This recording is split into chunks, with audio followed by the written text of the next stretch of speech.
കഴിഞ്ഞ തവണ പിസ്താഷ്യല്ല വെച്ചിട്ട് ട്യൂലിപ്സ് ഉണ്ടാക്കിയത് എനിക്ക് അത്രയ്ക്ക് അങ്ങോട്ട് ഇഷ്ടപ്പെട്ടില്ല. കാരണം ഞാൻ വീണ്ടും പിസ്താഷ്യല്ല എടുത്തുകൊണ്ട് വന്നിട്ടുണ്ട് ട്യൂലിപ്സ് ഉണ്ടാക്കാനായിട്ട്.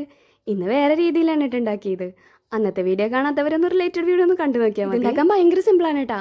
ഒരു ഇയർബഡ് എടുത്തിട്ട് അതിൻ്റെ മുകളിൽ ഒരു 3 പിസ്താഷ്യല വെച്ച് ഒട്ടിച്ച് കൊടുത്തിട്ടുണ്ട്. പിന്നെ പിങ്ക് പെയിൻറ്റും തണ്ടിന് പച്ചക്കളർ അടിച്ചു കൊടുത്തു.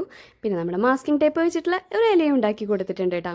എന്നിട്ട് ഇലയ്ക്കും തണ്ടിനും പച്ചക്കളറും അടിച്ചു കൊടുത്തു. ഇങ്ങനെ ഇല ഉണ്ടാക്കാൻ ഭയങ്കര സിമ്പിളാണല്ലേ, എല്ലാവർക്കും അറിയാവുന്ന ഒരു ടൈപ്പ് ഇല തന്നെയാണ്. പിന്നെ എടുത്തിട്ടുള്ള നമ്മുടെ പോപ്സിക്കിൾ സ്റ്റിക്കാണ്. പിന്നെ പിയേഴ്സിൻ്റെ ഒരു കാലിയായിട്ടുള്ളൊരു സോപ്പും പെട്ടിയും.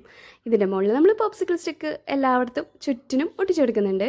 പിന്നെ അതിൻ്റെ ഫ്രണ്ടിലായിട്ട് ഒരു 4 പോപ്സിക്കിൾ സ്റ്റിക്ക് ഇതിങ്ങനെ കട്ട് ചെയ്തിട്ട് ഇതിങ്ങനെ അങ്ങോട്ട് ഒട്ടിച്ചു കൊടുക്കുന്നുണ്ട്. എന്നിട്ട് നമ്മൾ ഇതിൻ്റെ മുകളിൽ കൂടി വൈറ്റ് പെയിൻറ് അടിച്ചു കൊടുക്കുന്നുണ്ട് കേട്ടോ. ഒരുപാട് പേരുണ്ടാക്കിയിട്ട് വൈറലായിട്ടുള്ളൊരു ട്യൂലിപ്സ് ആണ് കേട്ടോ ഇത്. എന്നിട്ട് ഈ ബോക്സിൻ്റെ ഉള്ളൊരു തെർമോക്കോളിൻ്റെ പീസ് വെച്ച് കൊടുക്കുന്നുണ്ട്. അതിൻ്റെ മുകളിൽ കുറച്ച് ഗ്രീൻ കളറിലുള്ള ഫോം ക്ലേ ഒന്ന് വച്ച് പരത്തി കൊടുക്കുന്നുണ്ട്. ഇതിൻ്റെ മുകളിലായിട്ട് നമ്മൾ ഉണ്ടാക്കി വെച്ചിട്ടുള്ള ട്യൂലിപ്സ് എല്ലാതും കുത്തി നിരത്തി വെച്ച് കൊടുക്കുന്നുണ്ട് കേട്ടോ. പിന്നെ നമ്മൾ ഉണ്ടാക്കിയിട്ടുള്ള ലീഫുകളും വെച്ച് കൊടുക്കുന്നുണ്ട്.